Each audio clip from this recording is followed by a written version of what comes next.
দেশকে অস্থির করার অপচেষ্টা চালাচ্ছে স্বৈরাচারের দোসররা। জামায়াত আমির।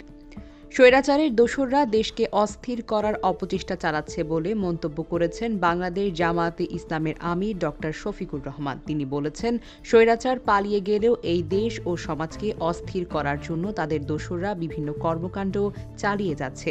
আমরা ঐক্যবদ্ধ আছি, তাদের সব চক্রান্ত ব্যর্থ হয়েছে, আগামীতেও ব্যর্থ হবে। আজ বৃহস্পতিবার সকালে পাইকগাছা গদাইপুর ফুটবল মাঠে জামায়াতে ইসলামীর আয়োজিত পথ সমাবেশে প্রধান অতিথির বক্তব্যে তিনি এসব কথা বলেন। শফিকুর রহমান আওয়ামী লীগ সরকারকে সমালোচনা করে বলেন, তারা বলেছিলেন বাংলাদেশ নাকি বিশ্বে উন্নয়নের রোল মডেল। আসলে উন্নয়নটা তাদের হয়েছে জনগণের না, ভারতের কাছে তারা বাংলাদেশকে বন্ধক দিয়েছিল। মূলত শেখ হাসিনা বাংলাদেশের প্রধানমন্ত্রী ছিলেন না, তিনি ছিলেন সেবাদাসী।